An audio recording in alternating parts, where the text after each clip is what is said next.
Howdy. And we are live on the United Public Radio Network, UPRN 107.7 FM New Orleans and 105.3 FM on the Gulf Coast. How cool is that? And we are also being live streamed wherever podcasts live.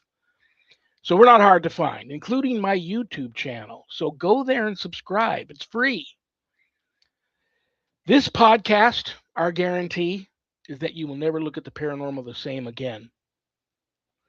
To all those above me that watch over me, to all of you, my fave parapeeps, fellow experiencers and brothers and sisters in Christ, welcome. This is Father Shawn's Paranormal Ministry. I'm your host, Father Shawn Whittington. I'm an ordained Catholic priest with the United States Old Catholic Church. I'm a fully professed brother and abbot for the Old Catholic Benedictines of Immaculate Mary, co-founder of GhostBegone.biz, and yeah, I'm that guy on Eli Roth Presents the Legion of Exorcists. Currently streaming everywhere, HBO Max, Travel on Demand, you name it.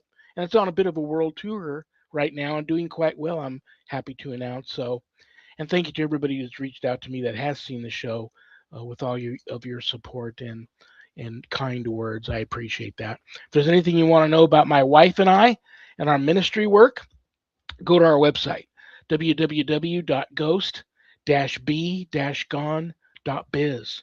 If you go there to visit, there's a lot of cool things to see. My books are there. Buy a book. Nobody reads anymore. Buy a book. If you get it off the website, I autograph it, and it arrives to you in a beautiful house blessing kit. And you never know when one of those is going to come in handy. And part of the proceeds of every sale of every copy of my books off the website goes to support St. Jude and the ASPCA. How cool is that? Get to help some of the neediest children on the planet and the animals too. There's a place on the website where you can make an appointment to speak with me about your spiritual issues, and my online course is there. You can enroll in my course right there. It's a 12-week online college level course, Introduction to Spiritual Warfare, taught by yours truly. And there's no other course like it out there.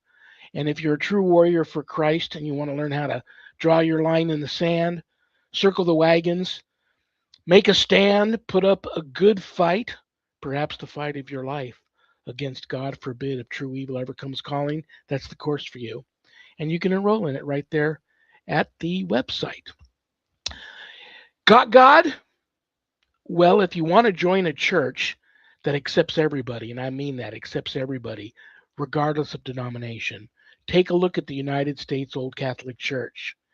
And if you already have a good relationship with God, but you want or perhaps feel a calling to have an even closer relationship with Him, look at the Old Catholic Benedictines of Immaculate Mary. Reach out to their abbot. That would be me. And we can talk about this calling of yours. Perhaps the Benedictines are in your future. All righty, on with the show. Today is what we call First Fridays with Father Shawn and Annette.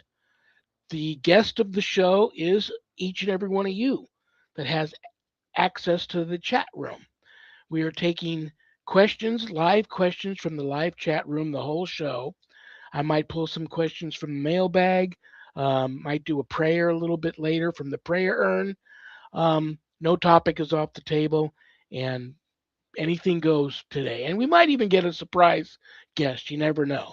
I put that out there in the airwaves that anybody that would like to pop in and be a surprise guest, you're more than welcome. Okay, guys. Without further ado, let me bring on my paranormal partner in crime. I love her and respect her. I've known her forever.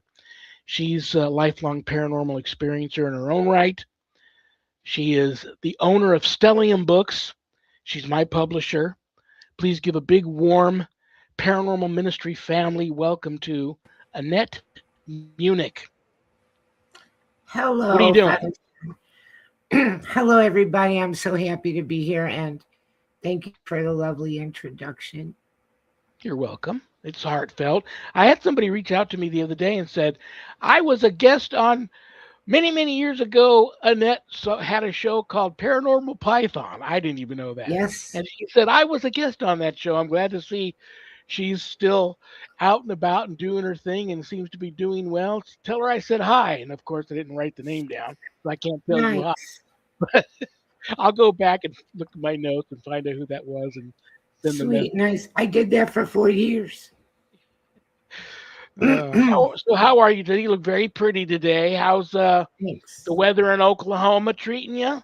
Windy, and we've got storms coming in, like so windy. It's kind of crazy. It's scary. And maybe we'll have like really bad storms and hail and tornadoes. And that's supposed to start around 5 o'clock, right around the time we're done Uh with the oh. show. But I've been busy. I got new books. It's very exciting.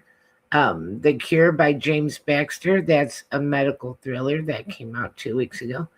Um, Protocol Earth, and that is a very cool book about AI.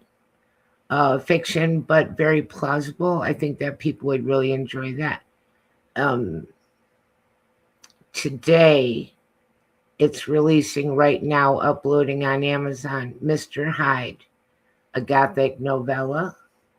And that is a Penny Dreadful story. We're bringing back the old horror stories Cool. with the new twists. They're going to be a whole lot of fun.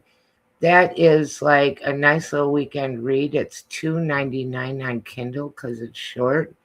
$5.99 paperback. Really, really good, interesting. And next week I have a children's book coming out, a bunny rabbit story before Easter. And then we have Oh yeah. Carol's book, and we're going to have him on again soon, I'm sure, to tell everybody all about it. But a beautiful cover, beautifully written, and he's got a couple other things up his sleeve. So I've actually been busy. So the thing that you said earlier about nobody reads anymore is hopefully going to be false. I like to think, of course, I'm a book girl. I Yeah. like to think people are, okay, I'm a Renaissance girl. Everybody to start reading, writing, artistic, creative things. Get off the screen a little bit. That's what's good. Absolutely. Absolutely. And We'll say hi to Heidi, hi to Michelle, hi to Carol, hi to my friend Berta who is here. Berta, love you. oh no. What's Somebody's going on? ring somebody's ringing the studio door. Hold on, let me reach over there and take a peek and see who it is. Is it DoorDash? Oh, it's Oh, it is Susan. DoorDash. It's Susan Ahern DoorDasher. Susan. Ding dong DoorDash. That's who it is. I didn't know you were a DoorDasher. Ta-da. Oh, I'm a lot of things you don't know about. Yeah, I bet. I bet. I bet. Well, welcome. You're our surprise guest today. Surprise! Well, Surprise.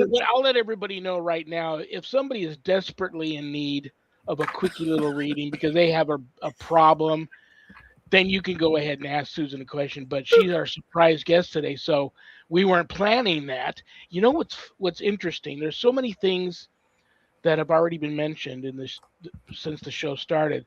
That's interesting. First of all, Annette brings up Mr. Hyde. Dr. Jekyll and Mr. Hyde is one of my favorite horror movies, and I just recently saw like a old black and white one with like the original one with I believe Robert Taylor. Oh, wow. And then one that was done many, many years after that, but still black and white and old with Spencer Tracy. That was a Oh, great wow. version That of was it. a good And one. then I saw one, I never seen this one before. I didn't know Jack Palance played that role once in a Dr. Jekyll and Mr. Hyde movie. I thought that was, Who's and he? all I of don't this know who that is. Jack I know. Palance. What? I don't know what movie you might have seen him in. He played Curly. Do He's you more remember? like from the 50s and 60s. Okay. But even at an older, well, I don't know. Remember Batman with Michael Keaton? Yep. Yeah.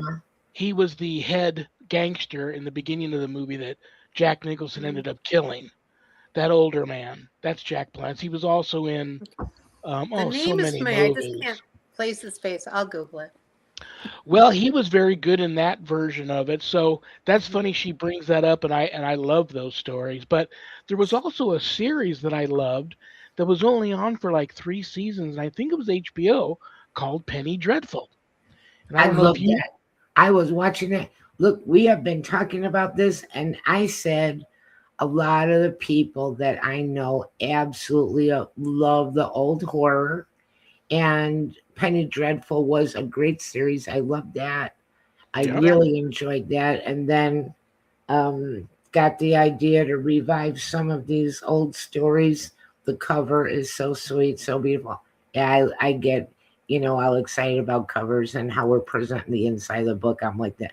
But I mean, a lot of people really enjoy those old horror. We did that when we were kids. I loved Every it. Friday Right? night, we were watching these, like you were Yeah. saying, Jekyll and Hyde and stuff even older than that. Wolfman, Frankenstein, uh, vampires, all of it. Yeah. I was watching the older version of the Addams Family. And I just kind of had a memory. I was chuckling to myself. My poor mother, once again, my poor mother. I I told her I wanted to live in the Addams Family house because I loved that house. And I'm like, can we move there? Can we get a house like that with a crazy fence? And I had it already back then. I think I was already hooked.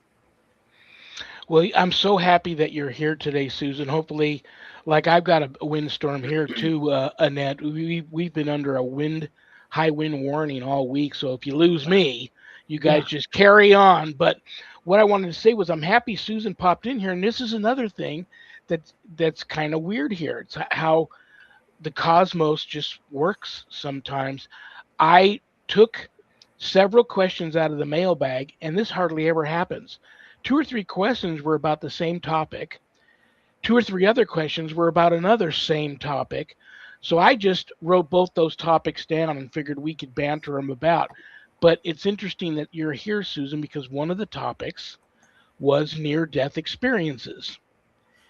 And I Interesting. can't tell you how many people have reached out to me um, that have asked about you. They've heard me over and over again mention that you're a many times over near death experience or survivor or death survivor.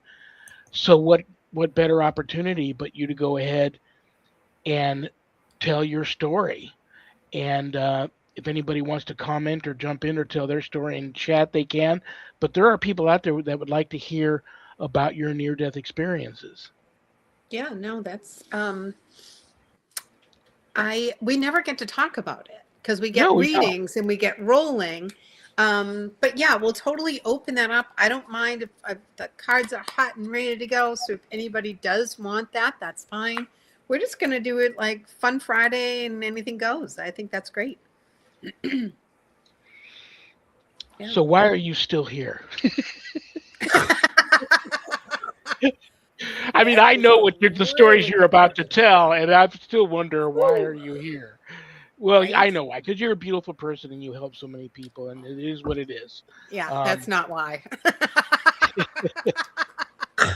Yeah, but no. start with the first one and just work your way up. Oh, we At last always get count, stuck at the. I'm sorry. Go you ahead. always argue with me and say it's been like Hmm. five, maybe 4 or 5, and I always Right. kid you and tell you it's been like 7. But I'll go ahead and let you tell your story, and then people can keep their own count.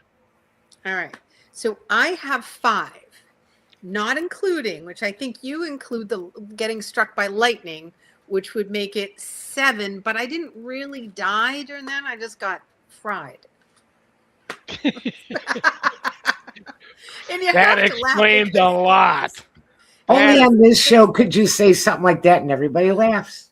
I that didn't die that during that. I just got fried. Ha ha I ha just ha got ha. that fried. Okay. explains a lot. It does. That smell.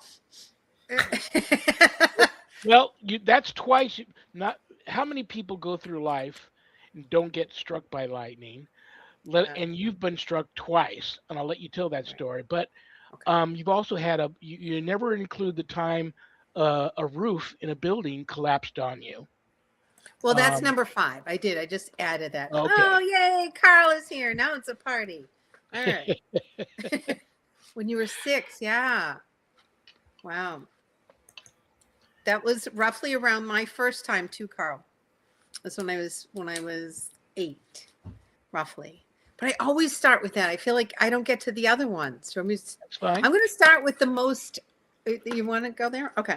Yeah. Um, all right. Start at the beginning. So six. No, that was Carl. Carl was 6. 8 years old, and they used to call me Small Fry. It was a neighborhood, bunch of boys, and there was a few girls, but they always wanted to play Barbies, and I was a rough and tumble, and so we would play outside, and all the kids would gather in the yard, and off across the field, over a fence and across the field and up a hill was train tracks, and the train would come by at about 3 o'clock every day, and it would honk its horn, and the kids would stop, and we'd all run to see who could catch the train. Which is the stupidest game ever. And my mother must have freaked out. I would have freaked out because you don't catch the train. Like, what happens if you do catch the train? You're going to be dead. So, like, that is not a good game. But, and no one did. No one ever caught the train. Whoever got to the top closest, I only got there one day, and I thought, this is really scary. Like, we're like feet away from the train on a hill, and we could have gotten sucked through, gone by. Nope. That's not how I died. Didn't make it to the hill. So I would climb up, and then the bigger kids would push me down, and I'd climb up, and another little boy would come and push me down. And it was a race to the top, and everyone was very serious about it. And I was the last one, and my little kids, because I think they were my sisters before, because they were really used. You know, you just pass shoes down. People don't do that anymore for the most part. By the time the kids got to my little feet, I don't think they had any treads, and I slipped on the stockade fence that I was climbing over, and my little hoodie got caught on the picket fence, and it cinched up to my neck, and my little legs were wiggling, and my slippery kids couldn't get me any traction, and I couldn't undo my hood, and it was a nightmare. And I just hung there, and I ended up basically hanging myself. But it was the process before death that is so important, that I think that a lot of people miss, is that there is a process pre-death that is also included into the whole death process. So death doesn't start at that 8 or 10 minutes post oxygen, like it starts right away. And I've had that happen more than once in my death experiences. So it's happening. Like, I knew I'm hanging and dangling there, and I knew this wasn't good. At 8 years old, I knew this was not good. And then your brain goes into this automatic thing. It just happens. And so I thought that maybe if I could send a message, telepathy, I don't know where I learned that one, like, I'm going to send telepathy to my mom, who is in the house doing the dishes, for her to come out and get me, because that was I couldn't yell. Your windpipe is cut off. You can't make any noise. And where I was happened to be behind the garage. She couldn't see me, because people like, oh, she just saw you. No, she couldn't see me. So, I was sending Mom, come behind the garage, come out behind the garage. And she did. But by that time, I realized in this death process that death was coming. Like, it was happening. There was a beautiful, warm, calm wave that came over me. I stopped kicking and trying to struggle. I surrendered peacefully. Even talking about this, it wasn't traumatic. You would think, oh my gosh, this is horrible for a child or anyone. It wasn't. It was a very peaceful coming home type feeling. And so then you just get to a point where you can hold on. Holding on was an option, but surrender was also an option. And you just kind of surrender into this warm peacefulness. It was like being held by a mother, or by someone that was very warm and caring and not necessarily a mother, but just very warm. It was just being held. And then I just let go. And then I woke up and I was on the grass and my mother was shaking me, and I came back into my body. And she said I was the worst color purple ever, and she was so pissed at me. Oh my God, because she was scared.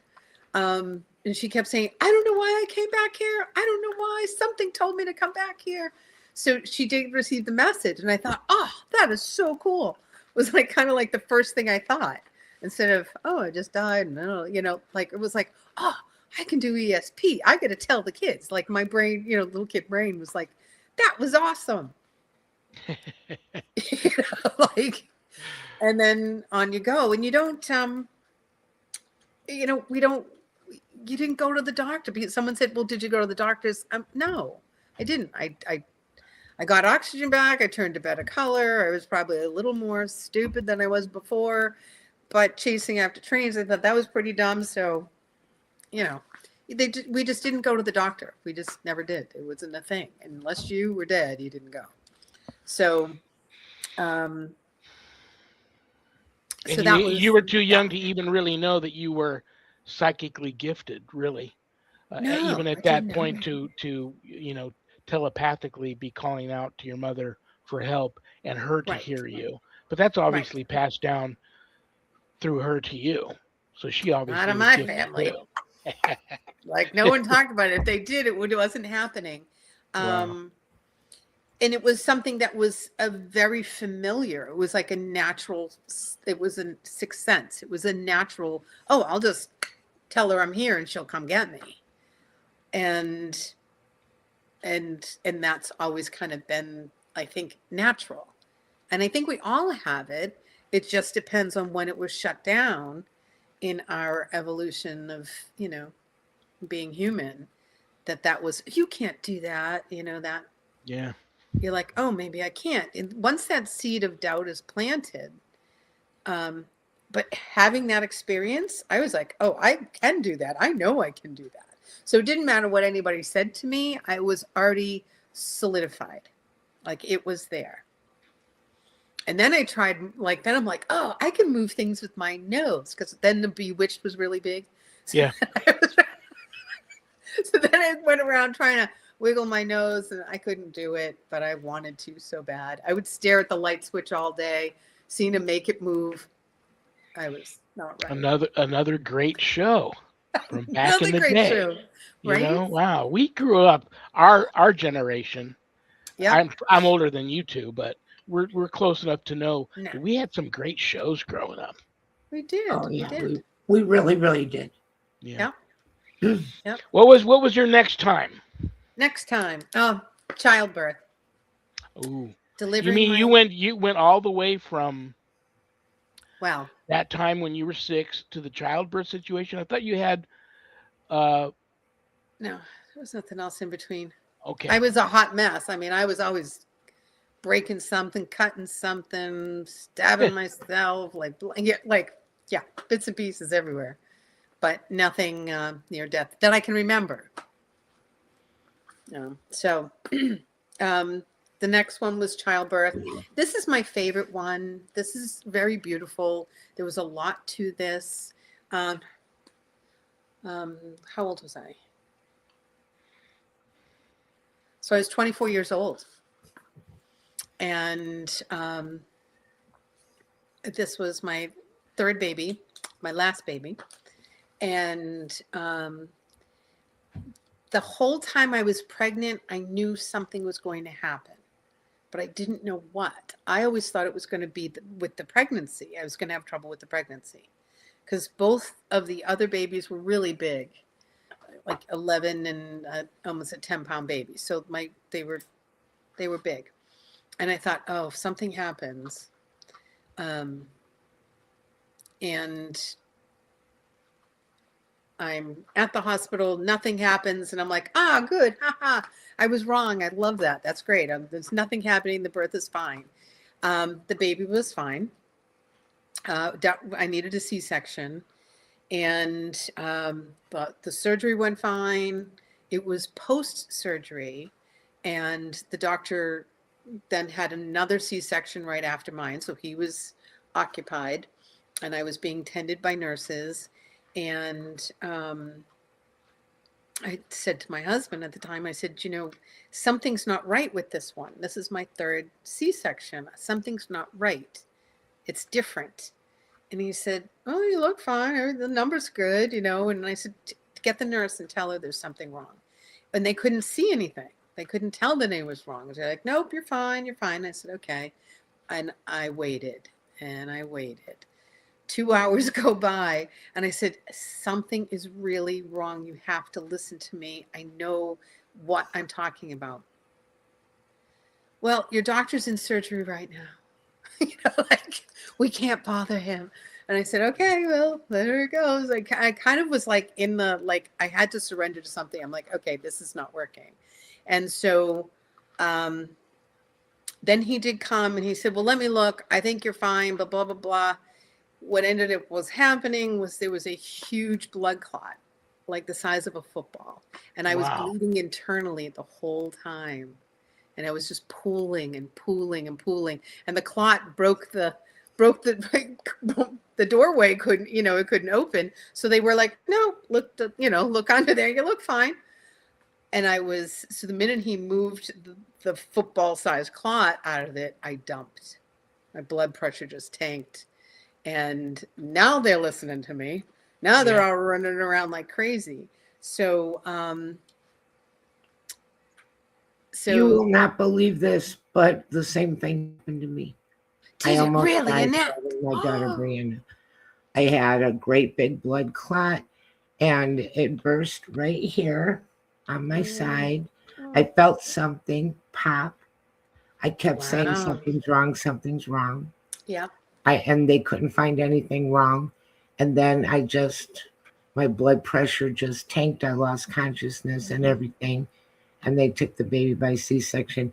It's just very strange because I'm hearing this story and I'm like, same. Wow. Same. Yeah. And so if someone tells you that something's wrong and they feel like they're dying, you really need to listen to them because it's really clear.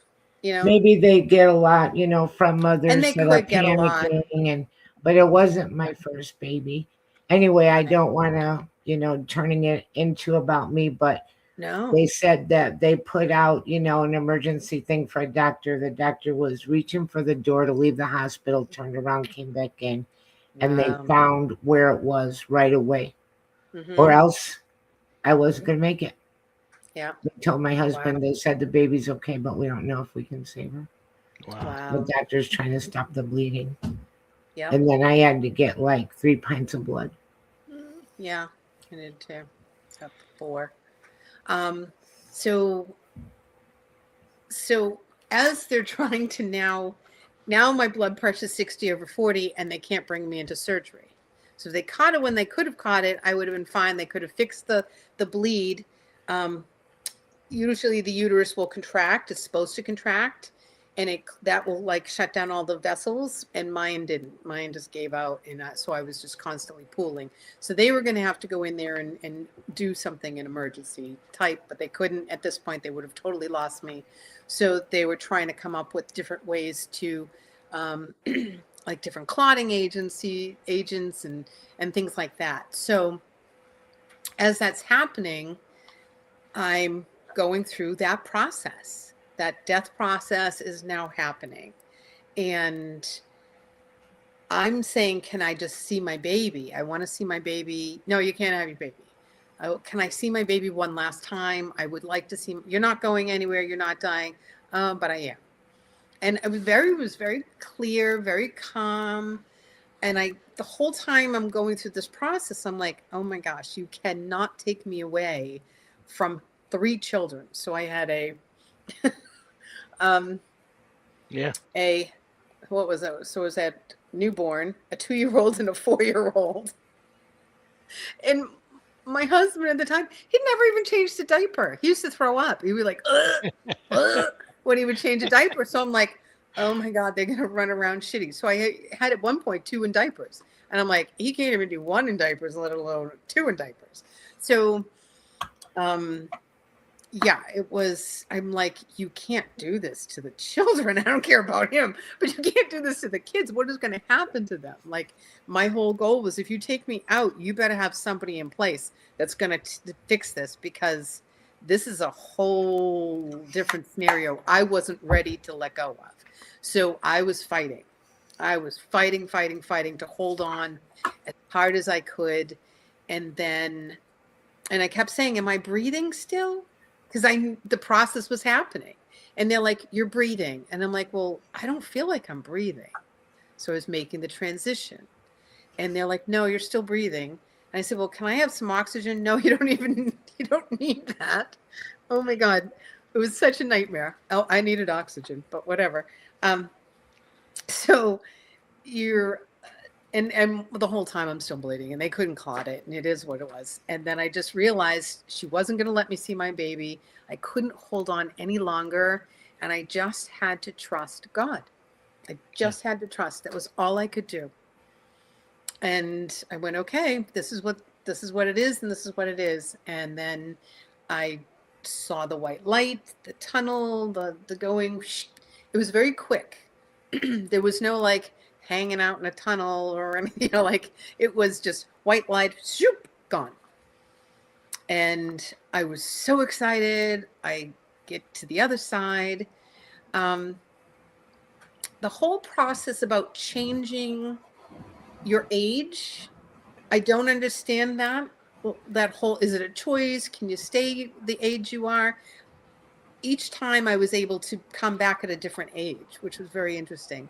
This time I was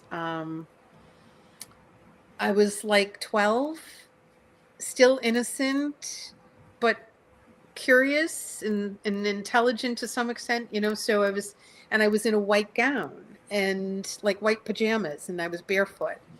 And I'm like, I'm here, everybody. And it was, so after you go through the white light, I end up in like this room.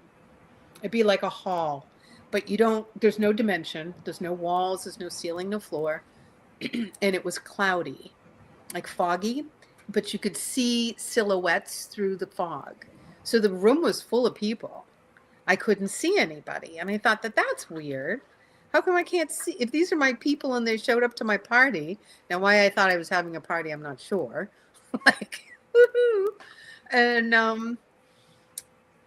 then I got kind of sad because I'm like, well, this is a shitty party. Like, Yeah.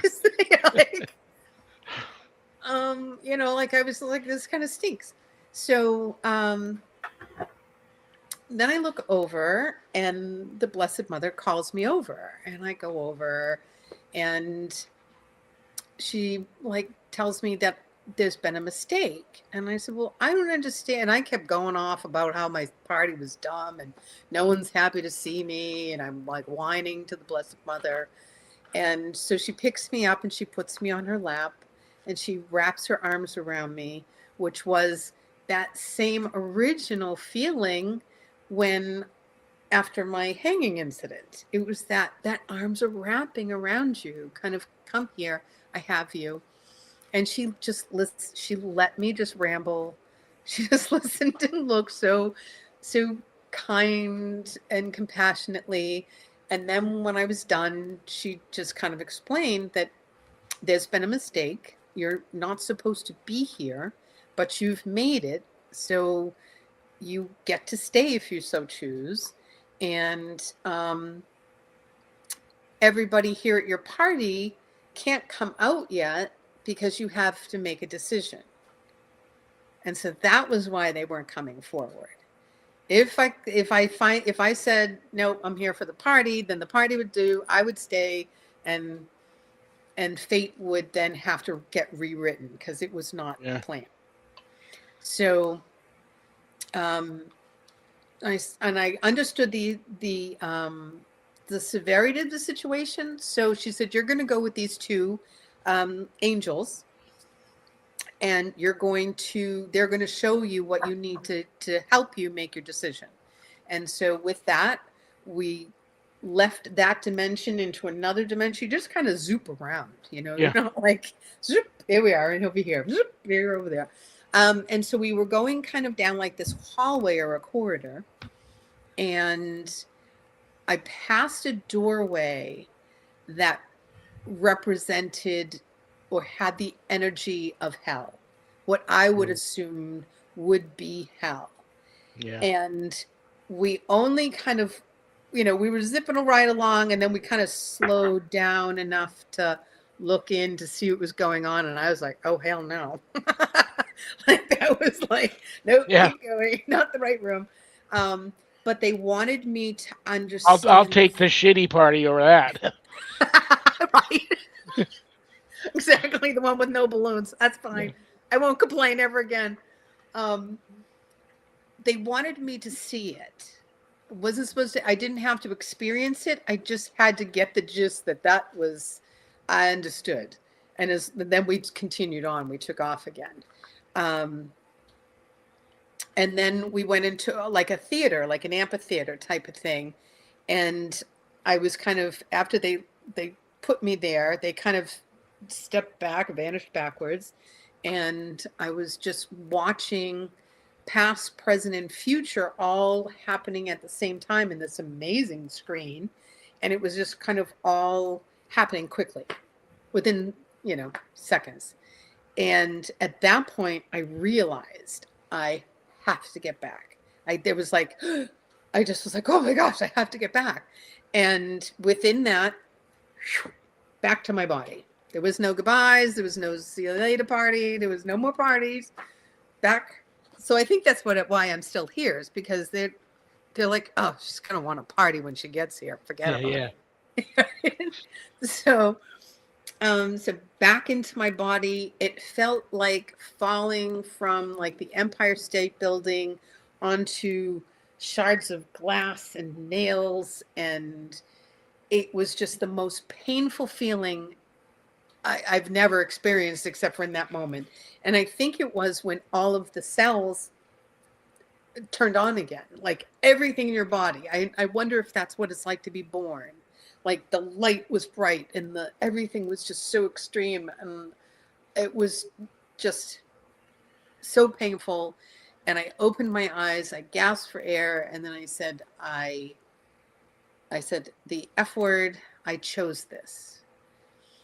And I realized that, oh my gosh, this is the most painful thing I have ever experienced. But I knew that I did choose it. I chose to be here. So I'm going to make the best of this.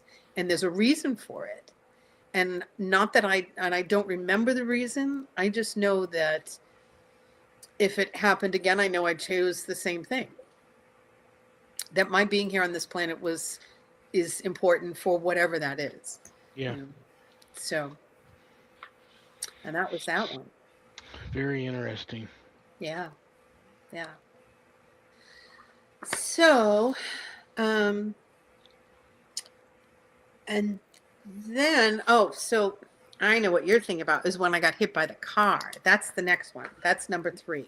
Talk about that one, but wasn't there also a car accident one, and then another one where you were hit by a car? Wasn't there I two got hit different by the car car ones? first. I got hit by the car first. Yeah. And that's when I was working as a police officer, directing traffic. And a car wasn't paying attention and hit me. And then I had surgery, knee surgery, and I wasn't feeling well once again, but the doctors, I called the office.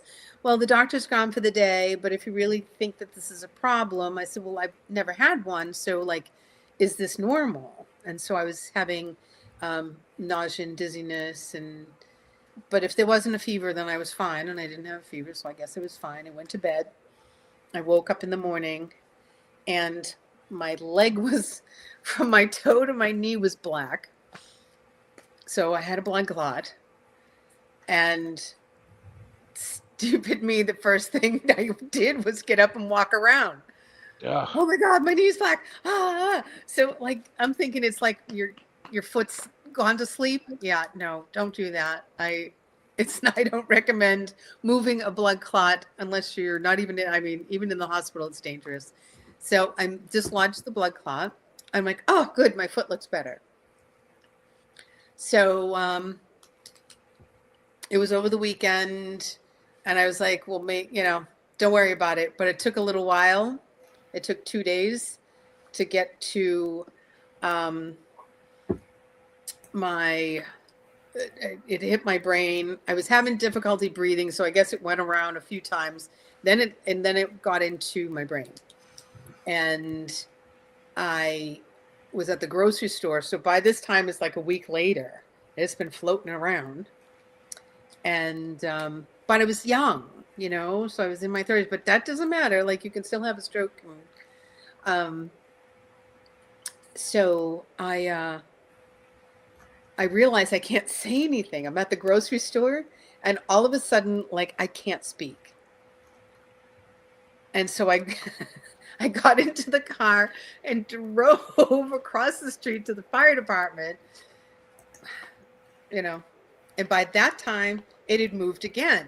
So he's like, well, are you sure you couldn't speak? And I'm like, yes, I know I could not speak. There was something going on, because I was trying to make noise and talk loud, like pretend like I was humming or singing, and nothing was happening.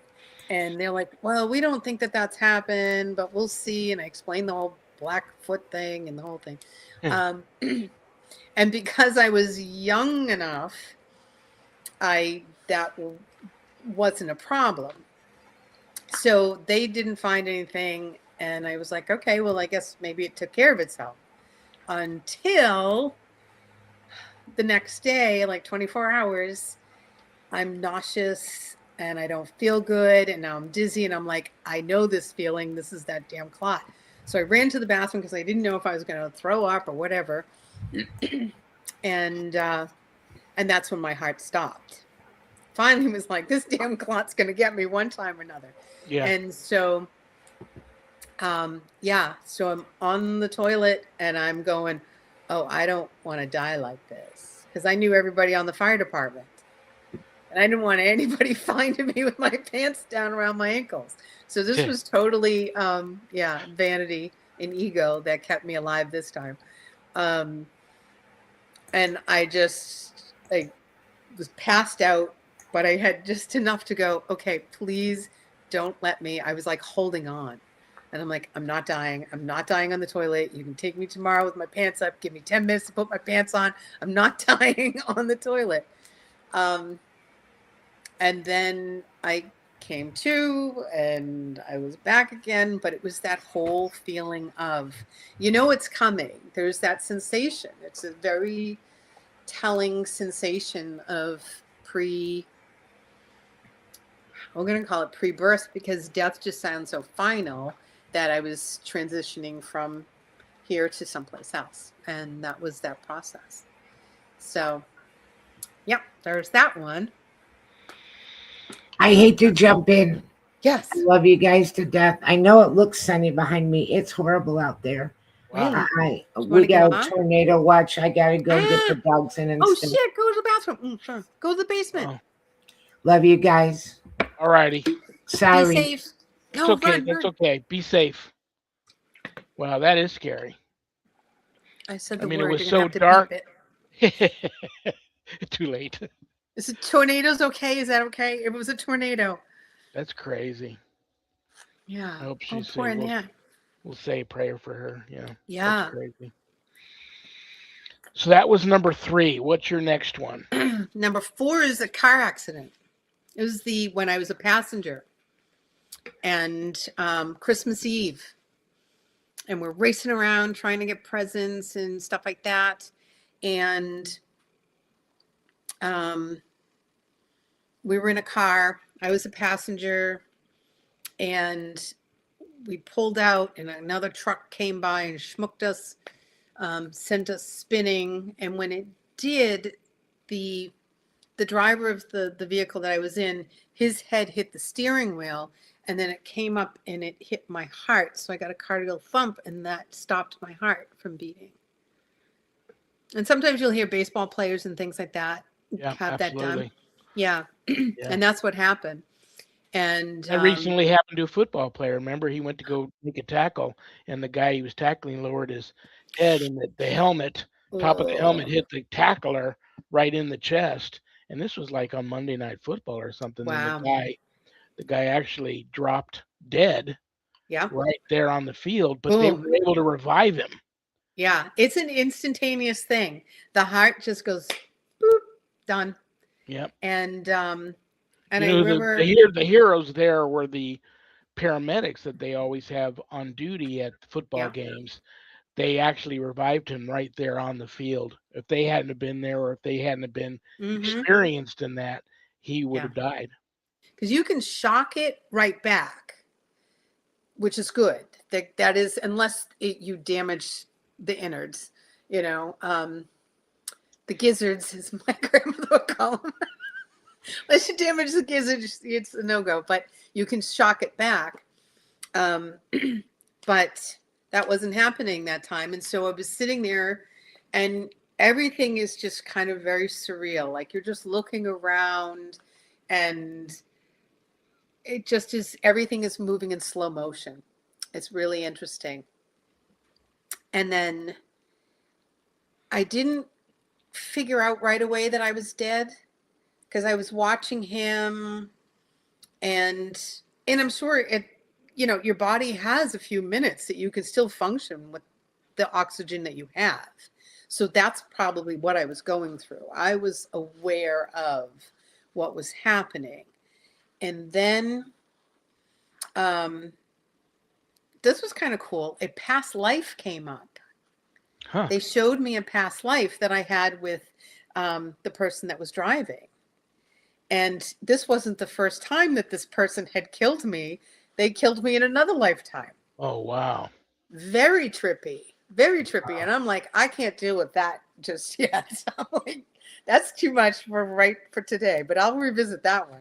Yeah. Um, yeah. So That's crazy. it was crazy. So there was some karma that needed to be cleaned up there. And then I felt like, then all of a sudden I was like up. I don't remember shifting up, but now I'm outside the cab of the truck and I'm looking around and I'm like, and I could look down and see me. And then I could look around and see what was happening. Nothing was really happening. And I looked at the other truck and that guy was out of the truck. And then I was like, oh no, I'm dead again. It just finally dawned on me, like, because it was so quiet. I couldn't. That's the title of your book when you finally get around to writing it. Oh no, I'm dead again. All That's right, the write that title right down. there. That's the title. All right, we're doing it. Don't forget. I'm That's gonna. the I'm gonna write it title. down. That's the title Okay. right there. Oh no, I'm dead again. That's perfect. So, so then I got mad. My Irish got it all up in a lather because it's Christmas Eve.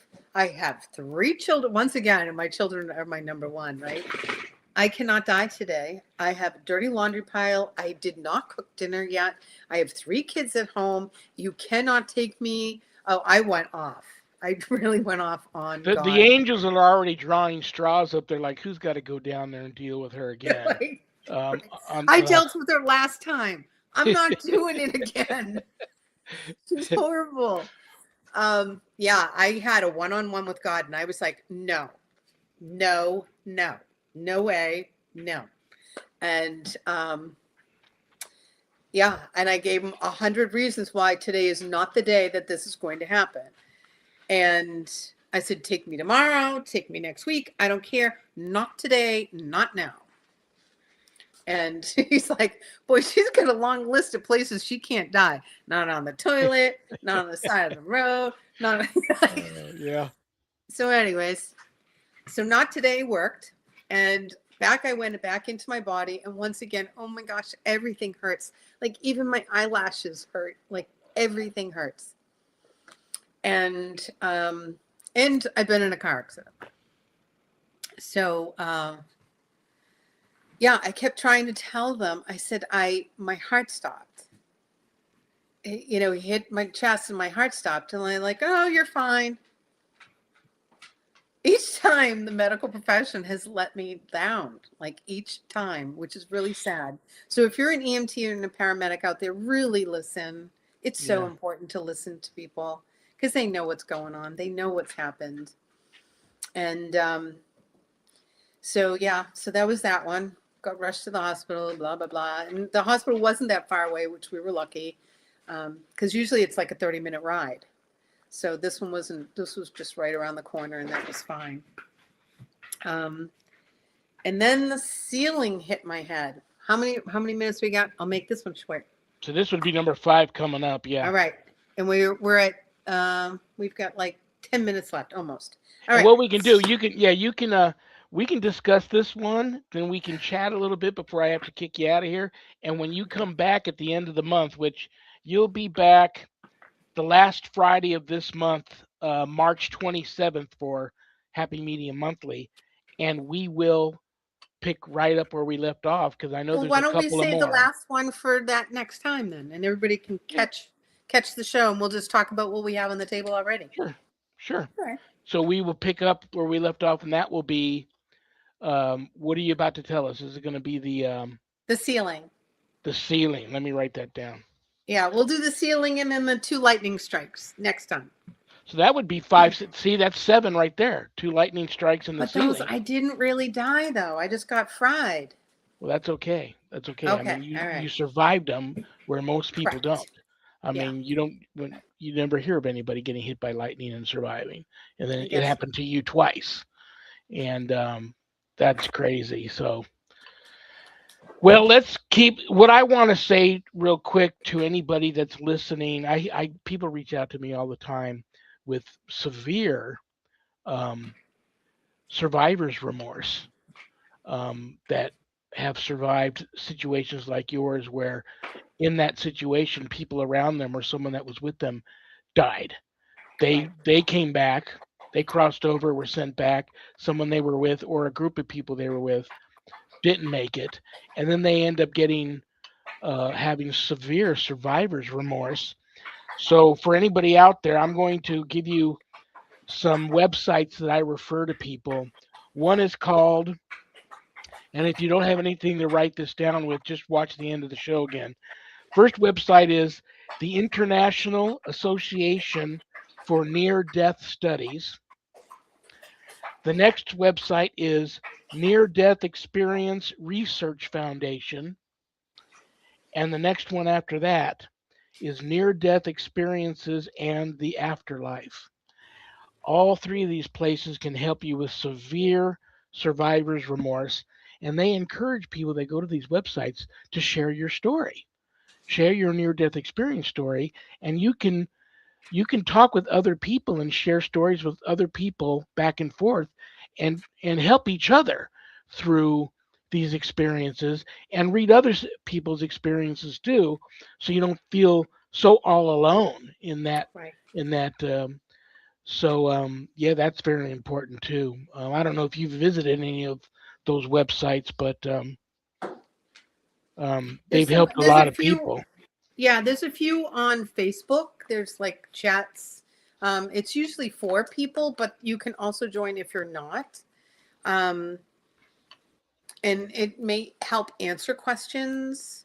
I am working on a book right now about, questions and answers on near death experience, my experience and what I've come back with, and yeah, some just helping with the life and the death part. Death should not be. It's a beautiful sacrament. It really is a beautiful thing that we get to experience, and each and every time it really was, and not that everyone's is, but I would rather work on that now Yeah. while I'm alive to be able to get to that point so that you can have this a beautiful exit. You know. Well, I love you and I respect you, and it's such a nice surprise that you popped in today as our surprise guest. If I don't talk to you before then, which I'm sure I will see you on Friday, March 27th, for another episode of Happy Medium Monthly. And I want you to have a wonderful remainder to your Friday and the rest of your weekend. And I love you, and I'll talk to you soon. Thank you. And check on Annette in the basement, please. I will. All right. I'll see you later. Bye, guys. Thank you. Susan Ahern. All right, brothers and sisters. Um, I don't know what else to say other than thank you all for tuning in, because I don't have a show without you guys, and I mean that from the heart. Thank you to Joe Montaldo and Michelle DeRoche of United Public Radio Network for making it happen to carry my show. Much appreciated. Couldn't do all of this without you guys. And keep all the prayers coming. Right now, I'm not going to talk much about it because I won't. I just can't. Right now is a very, very scary time for my wife, and some major health things that she's going through. Very scary. So please keep the prayers coming, and God bless you all for all the prayers so far. Lots of people have reached out wanting to know how she's doing and stuff. It's scary, very scary. So please keep the prayers coming for my wife. Um, Remember, in the Catholic Church this month, it's devoted to Saint Joseph. So, other than our most highest heavenly Father, as a father figure on the other side, if you need that type of guidance and intervention and help, pray to Saint Joseph. Don't forget him. Pray to him. We're just getting started here on High Strangeness Fridays on United Public Radio Network. So, coming up next is Spirit Switchboard with Carrie Lynn Shellhorn. That's a great show, so don't miss that. And if you would like your name and your brand or anything that you are selling to be given a live shout out during the show by yours truly, reach out to me. I could use, now more than ever, trust me, I could use some sponsors for the show. And if things get really ugly and scary here with my wife's situation and I have to take leave of absence from the show, it's already set up. Annette will carry on, and all the guests will help carry the show on, and it'll go on until I'm able to return again. But thought I would just throw that out there. So if I just end up disappearing, I'm around, and I'll be back as soon as I can. But that might happen sooner than later. All right, brothers and sisters, remember, we may have done what the devil said we did, but we are not who the devil says we are. Good night, Danny. Good night, Jack. Good night, Dog. Good night, Harold. Rest in peace. Good night, Ernie. Good night, Bill. Good night, Dan. I love you all. God bless you all in the name of the Father and the Son and the Holy Spirit. Peace.